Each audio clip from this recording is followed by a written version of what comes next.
I am that I am, the Divine Trust Express. A Bay, doing business as Land, Air, Water Bureau. We are broadcasting live and direct from the center of your mind. An international alert to notice you, a friend in need of the source of your suffering. He who has ears, let him hear. She who has ears, let her hear. It is our goal by the end of this presentation for you to correct this issue we are about to clearly identify for you. If you haven't already, don't forget to like, subscribe, share, press that notification bell. And if you're needing help with the court case or Status Ascension, reach out to us at Land, Air, Water Bureau 3 at gmail.com and landairwaterbureau.com, because I am about to blow wind through your mind.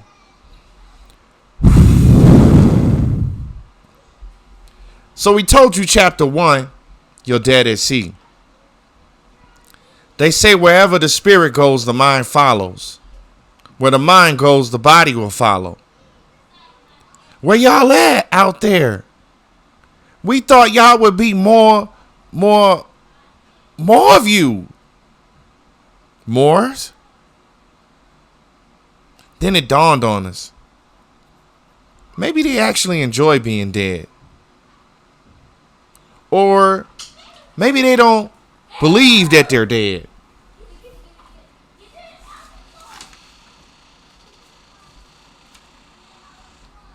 Or maybe you just found out that you're dead. You may say, well, how can I be dead if I can hear this program? Do you actually believe that what you are perceiving as the sound of my voice has anything to do with your ears? Now, for the purposes of this presentation, grab your ears, ladies and gentlemen. That's right. Just grab your ears. Now repeat after me. Are these really even my ears?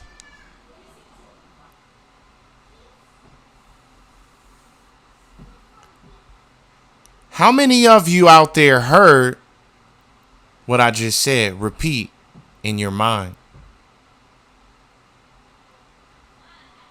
How many of you heard, are these really even my ears? What was that voice that heard that?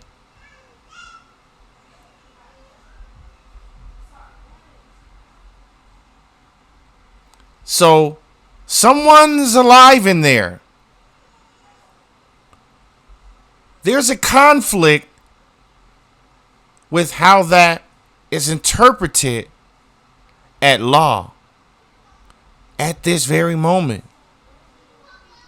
That is a problem. It must be corrected immediately.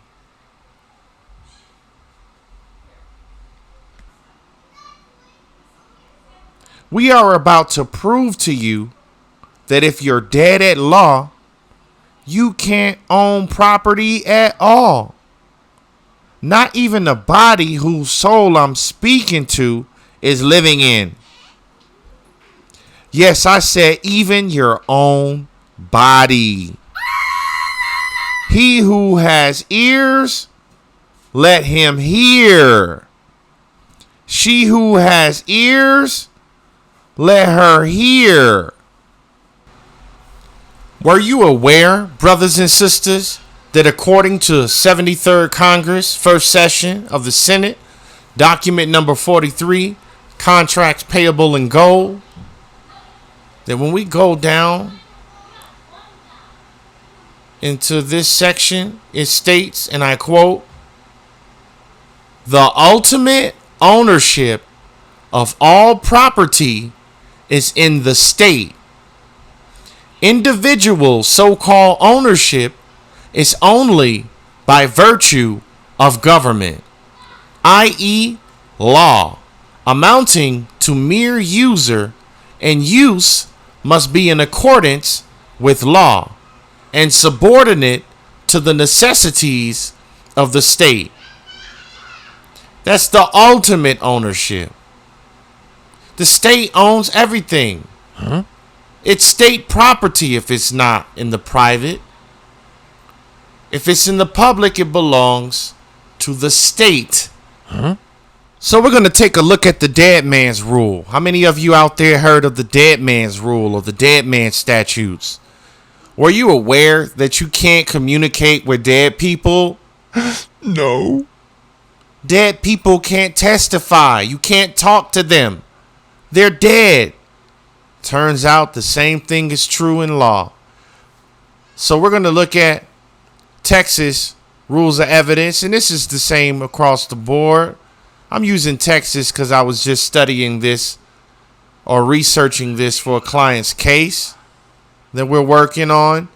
So we're going to look at Rule 601, competency to testify in general, dead man's rule. And this works in the state that you're in, the states of the union. It works the same across the board. A, in general, every person is competent to be a witness unless these rules provide otherwise. The following witnesses are incompetent. 1. Insane persons. A person who is now insane or was insane at the time of the events about which the person is called to testify. That's all of you that think that you're a person. You're insane because you're not a person. How can a Homo sapien be a person, which is a corporation that's dead?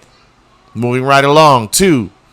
Persons lacking sufficient intellect, a child, or any other person. That's all persons, a child or any other person whom the court examines and finds lack sufficient intellect to testify concerning the matters in issue.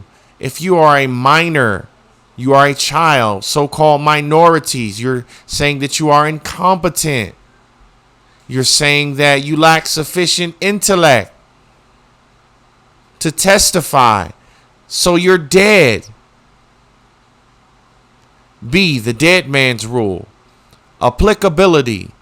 The dead man's rule applies only in a civil case by or against a party in the party's capacity as an executor, administrator, or guardian, or by B, by or against a decedent's heirs or legal representatives, and based in whole or in part on the decedent's oral statement. That's your attorneys that you hire to represent you, executors, administrators, or guardians. If you're minors, if you're a child, or any other person, that's covering all of it. What other way is it to be applicable or not to be applicable? We're talking about dead people. Dead people are called persons. General rule. In cases described in subparagraph B1A, a party may not testify against another party about an oral statement by the testator, interstate, or ward. In cases described in subparagraph B1B, a party may not testify against another party about an oral statement by the decedent. Because you're dead. How you going to testify? You can talk to your blue in the face. You still be dead, no matter what you say. Many of you get so riled up by these attorneys saying things purposely to stir the pot. You fall right into the bait and get emotional with these sorcerers black magic wizards. Come on, people. Dead people can't testify. Oh, wow. Wow. Wow. Dead man statute, Wikipedia. A dead man statute, also known as a dead man act or dead man's rule, is a statute designed to prevent perjury in a civil case by prohibiting a witness who is an interested party from testifying about communications or transactions with the deceased person, a decedent, against the decedent unless there is a waiver. Did you know there was a waiver? Do you know that this also is happening when you receive documentation in the mail? You're in court and you're acting like the dead person? Oh, wow. Wow. Wow. This prohibition applies only against a witness who has an interest in the outcome of the case and applies only where that witness is testifying for his own interest and against the interests of the decedent. Furthermore, the restriction only exists in civil cases, never in criminal cases. And we're going to show you how. We're going to debunk that real quick. We're going to go over the federal rules of civil procedure. Rule 1, scope and purpose. These rules govern the procedure in all civil actions and proceedings in the United States District Courts, except as stated in Rule 81. They should be construed, administered, and employed by the court and the parties to secure the just, speedy, and inexpensive determination of every action and proceeding. Every action in a federal court. They are govern all civil actions and proceedings in the district courts. So if criminal matters are happening in the district courts, they're governed by civil rules. So civil cases include criminal cases in federal courts. Wow. You say, well, how can that be? Well, when we look at 27 CFR section 72.11, commercial crimes, any of the following types of crimes, federal or state, offenses against the revenue laws, burglary, counterfeiting, forgery, kidnapping, larceny, robbery, illegal sale or possession of deadly weapons, prostitution, including soliciting, procuring, pandering, white slaving, keeping house of ill fame, and like offenses, extortion, swindling, and confidence games, and attempting to commit, conspiring to commit, or compounding any of the following crimes.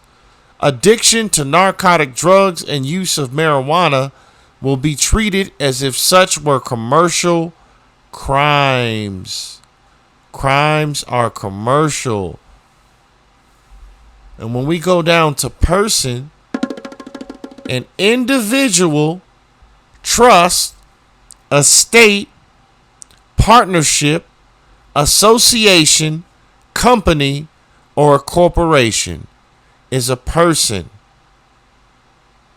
Defined. Doesn't say Homo sapien, doesn't say human being, but a person is a trust, an individual, a company. Fiction. Wow. We go over the Black's Law edition online, second edition. What is a crime? A crime is an act committed or omitted in violation of a public law, either forbidding or commanding it. A breach or violation of some public right or duty due to a whole community, considered as a community, in its social aggregate capacity as distinguished from a civil injury. So that means Oh, wow. Wow. it's different than private. It's different than a civil injury. So what is civil? In its original sense, this word means pertaining or appropriate to a member of a civitas or free political community, natural or proper to a citizen. This is a real Homo sapien, a human, also relating to the community or to the policy and government of the citizens and subjects of a state. In the language of the law, it has various significations. In contradistinction to barbarous or savage, it indicates a state of society reduced to order and regular government. Thus, we speak of civil life, civil society, civil government, and civil liberty, in contradistinction to criminal. It indicates the private rights and remedies of men as members of the community, in contrast to those which are public and relate to the government. Thus we speak of civil process and criminal process, civil jurisdiction and criminal jurisdiction. It is also used in contradistinction to military or ecclesiastical, to natural or foreign. Thus we speak of a civil action, civil station, as opposed to a military or an ecclesiastical station, a civil death as opposed to a natural death, a civil war as opposed to a foreign war. So you see, it's the opposite of criminal when we're talking civil. So when we're talking crimes, we're talking public violation of an aggregate amount of what people came up with in their mind versus private rights, remedies of men, civil society. The restriction can be waived. A waiver can occur in a number of ways. 1. The decedent's representative fails to object to the testimony. How many of you say that there's an objection when they're coming at you, when you're under a legal attack? Do you object to even being dead? Do you object to even being attacked as a dead person? No. Because you're the representative if you have the ID, if you have the birth certificate, if you're using the social security number, you're the representative of the decedent. Did you object? 2. The decedent's own representative testifies to the communication. So if the dead person has someone coming forth and testifying, then you agree to be the dead person. So it's waived. You waived your restriction because you voluntarily testified to the communication as the dead person. Duh. Oh my God. 3. The decedent's testimony is brought before the jury in the form of a deposition or in another form. That means that there are documents purporting that the dead person's will has been spoken in a deposition or in another form. So the dead person has testimony on paper before witnesses in a jury or in the form of a deposition or in another form. So you're speaking as the dead person. You have a will, you have documentation that goes and it comes forth from the estate. and the waiver and the restriction is waived. About half of the U.S. states have enacted a dead man statute, more commonly referred to as the dead man's rule. Some states have enacted compromise variations to the rule. For example, in Virginia, an interested witness may testify only to the statements of the deceased if this testimony is corroborated by a disinterested witness. In other states, such as Illinois, the rule has been expanded to prevent an interested party from testifying about communications with a minor or a legally incompetent person. All of it is dead fiction. So your testimony, you're passionately defending yourself against being a criminal. Are you really? They're not listening to me. They're ignoring my paperwork because they have you listed as dead. Why are you dead? Because you are taking on the characteristics of a dead person. You are doing business as a dead person. Why are you dead? Because you're located, unbeknownst to most people, pursuant to UCC 9-307, the location of the debtor in H. The United States is located in the District of Columbia. You say, well, the District of Columbia, that's Washington, D.C., 10 square mile district of Columbia. So how can the whole United States be located in the District of Columbia? Oh. What?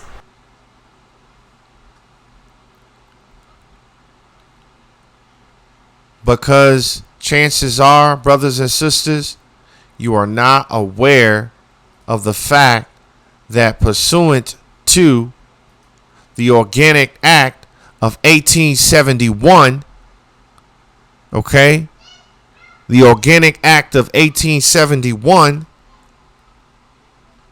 an act to provide a government for the District of Columbia, be it enacted by the Senate and House of Representatives of the United States of America in Congress assembled, that all that part of the territory of the United States included within the limits of the District of Columbia be, and the same is hereby created into a government by the name of the District of Columbia, by which name it is hereby constituted a body corporate for municipal purposes, and may contract and be contracted with, sue and be sued, plead and be impleaded, have a seal, and exercise all other powers of a municipal corporation, not inconsistent with the Constitution and laws of the United States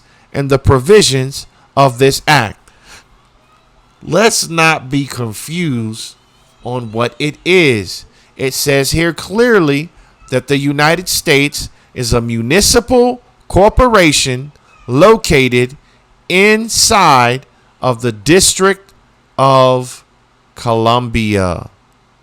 That is the location of the debtor. So if you are a United States citizen, you are located in the District of Columbia. Why is that a problem? Because you are stating that you are living within a corporation. People cannot live within corporations, brothers and sisters.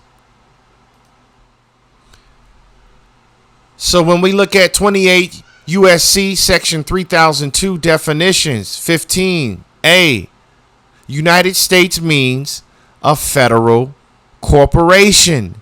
Oh my God. An agency, department, commission, board, or other entity of the United States, as B.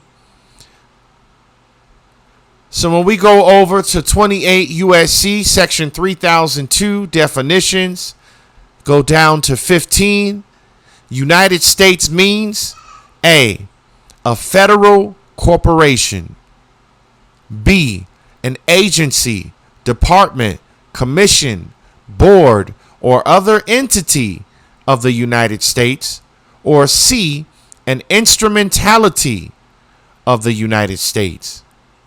So we're talking about corporate, legal, fiction, corporations, corpse,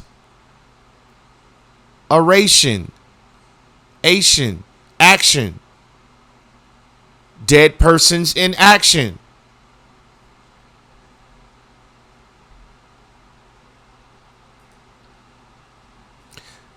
You have to know, brothers and sisters, that pursuant to 18 USC Section 7, special maritime and territorial jurisdiction of the United States defined.